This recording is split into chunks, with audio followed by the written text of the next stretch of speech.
What are you smiling at? Are you smiling because I'm back with another video? Yeah. Daddy's back with another video.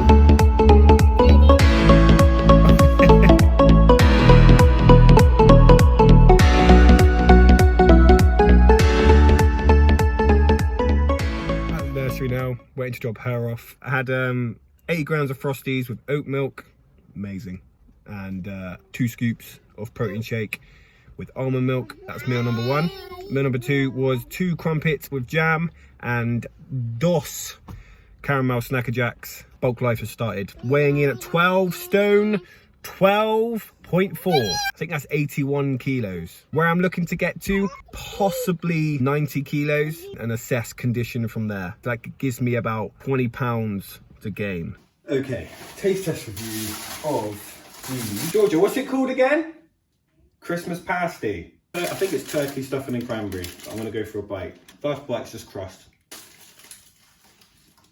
That's good. That is good. Oh, that's actually really nice. Didn't think the cranberry would go, but that's actually really nice. 8 out of 10. Still prefer steak pasties, but I always will. Look at these. Look at these. Caramel slice and a caramel cake thing. Also, I forgot to say, I know I've got a few vegan followers out there. They have a vegan version of this, which is just, I'm guessing it's just no turkey. Philps, and it's about probably about 2-3 quid. Yes, that's right, isn't it? 2-3 quid. Fuck this. Cop it. 8 out of 10.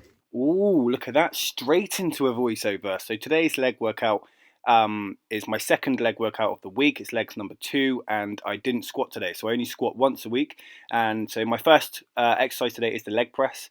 And on this one, I'm just trying to go for as heavy as I can for about 6 to 10 reps on my first working set. And I do a back off set, taking the weight down for looking at 16 plus reps. And this was a really good exercise. I got 7 plates for 10 reps. I haven't done this for a few weeks, so I was quite happy with that. My knee felt really good, so I'm just excited to progress this now. Now I'm doing it weekly. I'm excited to see how many I can get. My goal is to get to a decent amount of reps on 8 or 9 plates. That'll be the goal. Moving on to an exercise I never do, which is now going to be a weekly involvement in my routine, is the hip thrust. For anyone who's ever done this, you'll know why I don't like doing it. It is absolute torture, but it is the best glute exercise, hands down, and I need to get stronger glutes, so I need to stop ignoring this absolute demon of an exercise, and you'll see at the end like what my face is like. But yeah, this is all about, I think I got to 110 kilograms or 140, no, I think I got to 140 in the end, and yeah, it's just about squeezing those glutes at the top of the movement, no cheating, and yeah, you can see at the end I am absolutely done. Like, I'm just sat there contemplating life at this point. Moving on, I moved on to, because it's a hamstring focused workout today, so I really wanted, this is more about building those hamstrings up. I found this machine. It's a fantastic machine for the Romanian deadlift. You can use this for shrugging, normal deadlifts, or anything you want really. But here's another angle for you. So I was using it for RDLs, and you can actually see, my hamstrings working. And it's all about, I even had to move around a couple times during the exercise just to make sure I got the right squeeze. It's the first time using this machine for this purpose, so and it felt really, really good. So this is going to be another staple. You see my tongue stick out there. I don't know why I pull such horrific facial expressions. But yeah, you can see the hamstrings working here. I'm trying to get some good depth and a good squeeze in the hamstrings and glutes. And as soon as you finish, as soon as I felt that my hamstrings had stopped pulling the weight up as opposed to my back, like as soon around this sort of time, you'll see my legs shaking, my back was starting to take over. That for me is when I've hit failure and I'm done. Like, as I'm using that exercise as a hamstring and glute exercise. When my back starts to take over, I am done. I've done my job. I've fried the hamstrings and glutes. This is obviously the leg extension. I use this in pretty much all my leg workouts for quads. Now, just wanted to say, people use this as an accessory or a fluff exercise at the end to get a pump. I said it on my Instagram. Please don't do that. This is another exercise you can progress on. Try and go as heavy as you can for controlled reps. Look at me on the negative part of the motion here. It's all slow, it's all controlled, but I'm not, pushing around with small weight. I am still lifting the heaviest I can. In fact, I PB'd on this today with a decent PB, and progressing on this will progress your quads. I mean, you'll see at the end what it's done to me. I am absolutely fried. I literally, I'm in so much pain, but it's great, and that's what you need to do. Treat every exercise like you would your first exercise. Put your balls to the wall and just go for it. Now this one is the standing hamstring curl. This is new to Peak Gym, and it's an absolutely wonderful piece of kit. You can really isolate your hamstrings amazingly on this, and every single rep is all about slow, controlled, and squeeze at the top. Now as soon as I finish, as soon as I stop feeling the hamstring doing the work and my lower calf and leg just sort of dragging it up, is when it stops again. So that's when I've hit hamstring failure. And yeah, I go for quite a lot of reps on this. I kind of keep it over sort of 10 to 12 reps on the working sets, and then I do a back off where I'm hitting like 16 plus just to really burn them out. After this exercise, I move on to the abduction machine. Now this is a machine that people, including myself, like this time last year, I would just say this is a machine for the girls, but it's really not. If you follow any professional bodybuilders online like Jordan Peters, he lives on this machine. This machine is builds your abductors up wonderfully. It's the inner portion of your leg. It will help with your squat. It will help with a lot of other movements and stability work as well. I've hit the full stack here for a PR of 16 reps, all controlled. It will be easy just to swing my legs in and cheat this weight in, but I just wanted my abductors to do everything.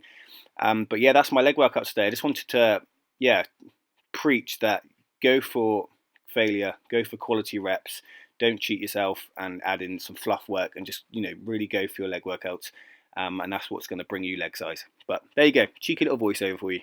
I've just come out of a leg day, and it's probably one of the most brutal leg days I've done. I've changed my training recently. I'm inspired by a couple bodybuilders online that I follow, like Jordan Peters, AJ Morris, people like that. Now, a lot of people who watch my videos won't really know who they are. Now, I'm doing pretty much treating my warm-up sets like a normal set, making sure I feel the squeeze, working the muscle, just to get the muscle ready for the working set. Do 2, sometimes 3, depending on the movement, but on the big lifts, I do 2 working sets. The first one is between like 6 and 8 reps. That's where I want to be going. That's how heavy I want it to be. All controlled, all to failure. Like my last rep, I'll make it so I literally cannot push another rep out, and it's painful. And then the next set, I'll take some of the weight off, and I'll be looking for a back off working set. So what that means is the weight's a bit lighter. I'm aiming for like 12 to 14 to maybe 16 reps. Again, working till failure, and that last rep is absolutely horrifically bad. As soon as the muscle that I'm targeting stops working, that's when the set stops. I want to take that muscle to failure. This is now in a higher rep range, so you get that extra volume in. Now on the lesser movements, sort of like the really isolation ones, so like that standing hamstring curl, I did 3 working sets.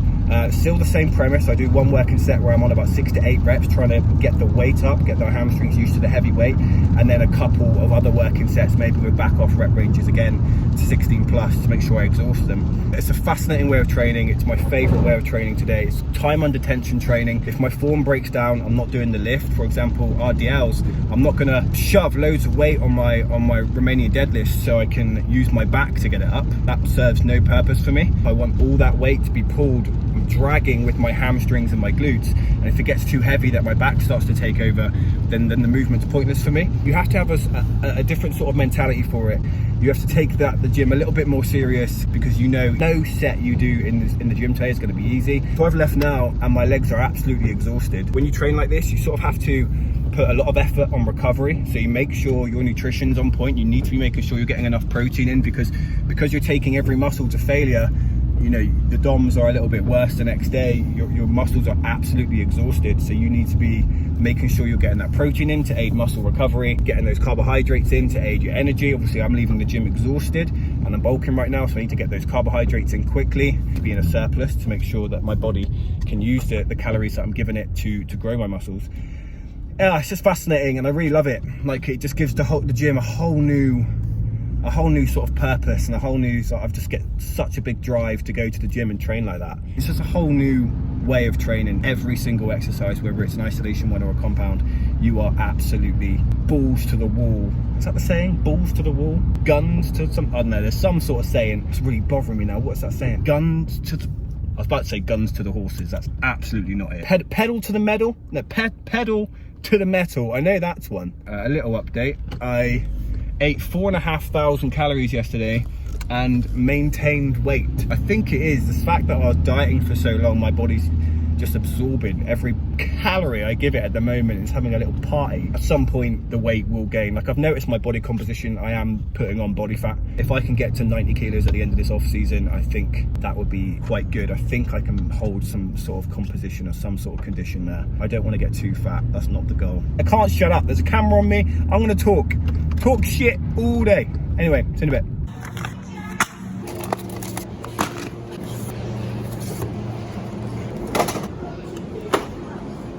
We went to the Christmas lights last night at the switch on in Truro, and it was actually really good. I think officially the Christmas spirit is starting. A little update, last night I had about 1,300 calories left, and I did have a McDonald's, and I did have a loaded fries, and I did have a Nutella cinnamon donut stick, and I've woke up and maintained the same weight. Something's happening. Either I've got a lot higher maintenance than I thought, or my body is still sort of adapting to the new calories. Pull session now, deadlifting. But that's not going to be in this video. That'll be in the next video probably. Thank you very much for watching, everyone. Thank you very much for the support. The last video did really well, so please do the same for this one. Subscribe if you haven't already. Like the video if you haven't. Likes help so much. Never thought I'd be one of those people that asks for likes on a video. But yeah, peace. Love you.